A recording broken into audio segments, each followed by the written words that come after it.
and the police decided to use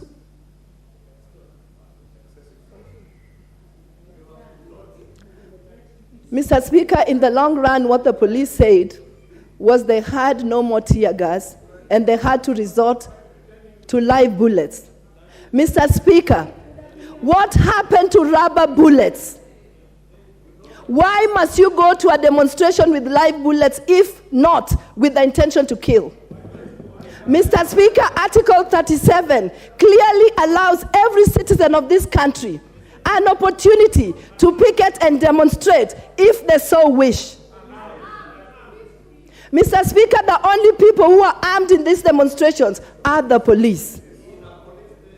Mr. Speaker, Order, honorable members. Honorable Rosa Buyu, let her take her message across.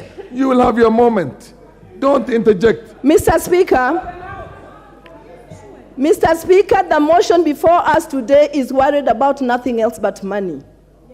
But the demonstrations were not just worried about money. The demonstrations are about people. People who sleep hungry days on end.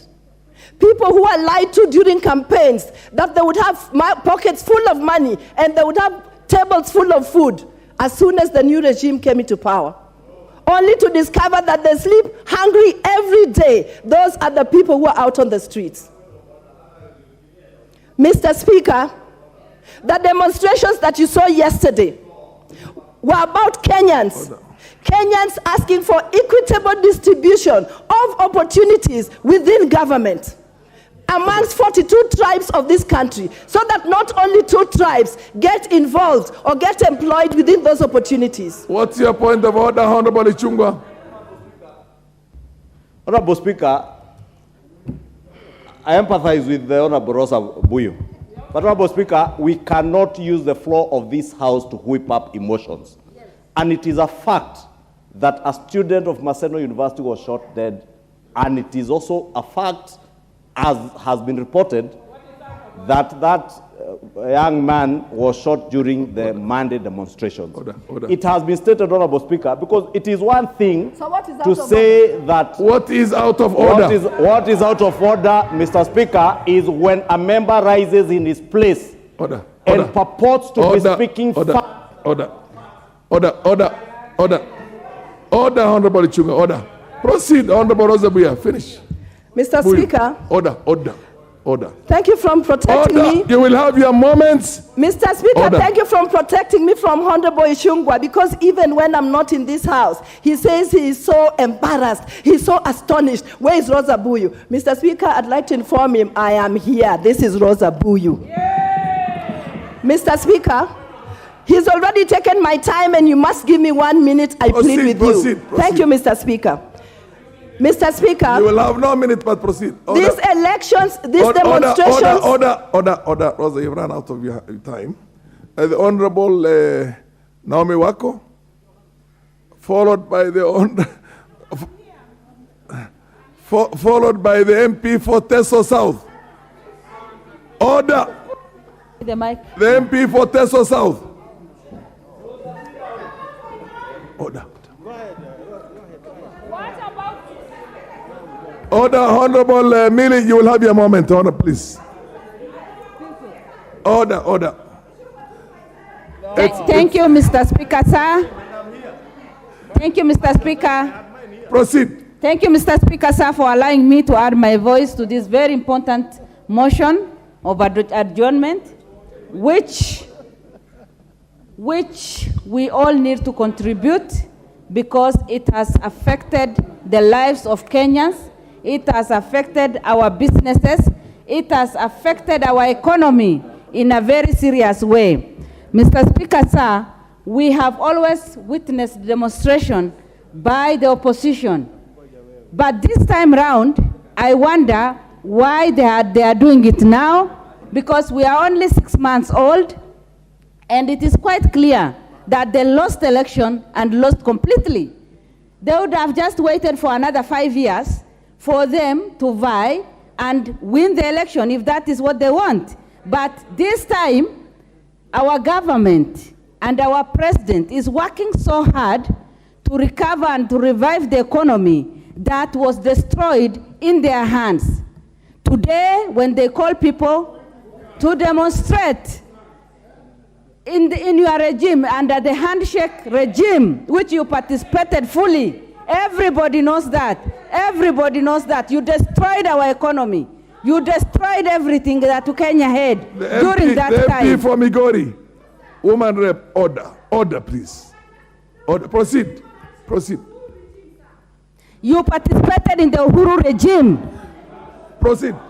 So, Mr. Speaker, sir, the demonstration organized was just to destroy our economy, was just to frustrate our government, and I'm here to tell them that our government is strong enough and we will never bow down. And if you think that the practice that has always given you, the handshake, whatever, the nusu mukate, this time round you will not get it. This time round you will not get it. Because we understand, we know very well, during the daytime, they go on the streets, they encourage people to demonstrate, and during the night, they come to us to negotiate. We will never give in.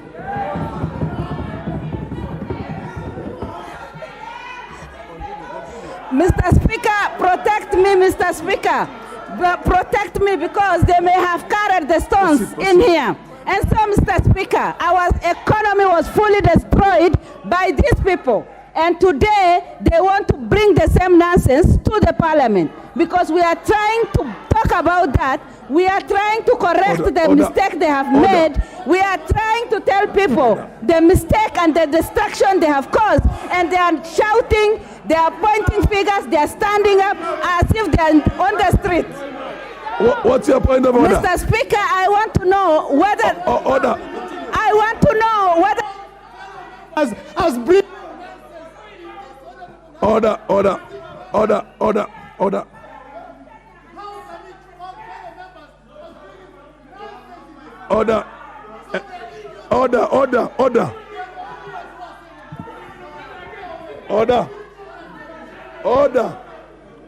Order. Constituency.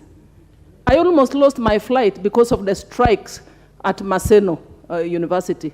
And I think as a mother, my sympathy and condolences go to the family that lost their son as a result of the demonstrations. So this is not a matter that we should take lightly. If there were no demonstrations, that boy would not have died. So we must also learn to take responsibility. Mr. Speaker, honorable members, we are a policy makers. And we have a role to play to contribute towards bringing down that cost of living. So whereas we're talking about high cost of living, and we agree, it has taken a toll, particularly on the low-income households, and especially the hustlers in this country. But is Mandamano going to be the solution? Is picketing going to solve the issue of the high cost of living? There are other options, alternatives, motions, bills, and the budget that we have just approved in the policy statement, that we can channel resources towards programs that are going to improve on the economy and thereby bring down the cost of living. Honorable members, picketing can be done. It is there provided for in the Constitution, Article 37. But can it be done peacefully without interrupting and disrupting the same economy we are claiming that the high cost of living? On Monday, what happened sadly? This country registered low productivity. On that Monday, there are people in those demonstrations who depend on their daily endeavors, depend on their casual work, because they live from hand to mouth. They went home and slept hungry because they were engaged in the demonstrations. On that Monday, businesses were disrupted in this country. And on that Monday, the people who depend on services, deliveries, delayed services across the country. So this is not a joking matter. There are many other ways we can address this issue. These issues do not only affect the proponents of the Mandamano. The issues affecting this country affect all of us. And this is our country, we live in it. So if we destroy Kenya today, then are we going to run to another country? Is there another country that we have beside this country? So let us debate this issue soberly. I agree with you, but there are even people who have suffered, besides even dying, there are people who suffered injuries. William Mayange, who was killed in Maseno. Mr. Speaker, even as we speak in this house, there is a family that is grieving, and you can never recover a lost child. So I just want to say pole to the family of William for the loss, unnecessary loss of a youthful life.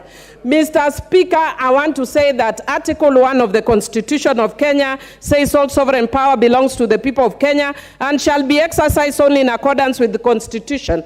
And Article 1(2) says the people may exercise their sovereign power either directly or through elected representative. And Mr. Speaker, one of the members who was speaking, my dear friend who I interrupted as she was speaking, was saying that we speak here and we should not speak outside and we should not let our representatives speak. I want to educate her that Article 1(2) of the Constitution gives that right, that we can exercise our mandate directly.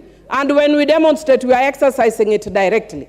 So we cannot be having tyranny in the house. We can also have tyranny outside the house. Mr. Speaker, I also just want to say that Article 37, and I want to agree with members across the divide, and I want to thank Honorable Muya for speaking very soberly and saying that Article 37 allows for picketing and peaceful picketing. And I want to say both our side and their side are saying the same language.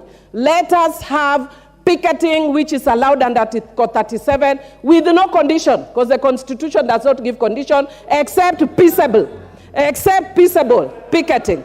And Mr. Speaker, in peaceable picketing, the mandate lies with the police. The citizen of Kenya does not have arms. Mr. Speaker, those who maintain peace and order are the police. Mr. Speaker, I also want to say that those who are killed, as we have heard from the boy who was killed in Maseno, was killed by the police. And I also want to add that when the business community restrained from doing their business, they restrained from doing their business because of fear-mongering by people like my good friend, who I don't want to mention lest he can stay a point of order. Mr. Speaker, I want to say that those who close their businesses close because of fear-mongering. And we know my friend who does fear-mongering. Mr. Speaker, because I know other members want to speak, I want to say this. I want to thank you, Mr. Speaker, for giving this House direction, that it is actually wrong for us to be mentioning other people who are not here and calling them names, like regrettably my good friend Honorable Ichung'wah called Honorable Raila an urban terrorist. Mr. Speaker, if it weren't for your order, I could also have called Honorable Ruto national terrorist. But because of your order, I'm not calling him a national terrorist, Mr. Speaker. And finally, Mr. Speaker, I want to say that my good friend Honorable Ichung'wah must tell us whether he's also of the LGBTQ community because of his preoccupation with Uhuru Muigai Kenyatta. That guy is a man, buana. Don't be too preoccupied with Honorable Uhuru Muigai Kenyatta. Order. I'm a woman, buana. Hey, nikitu gani wewe? Honorable Millie Odhiambo. Honorable Millie Odhiambo. Order.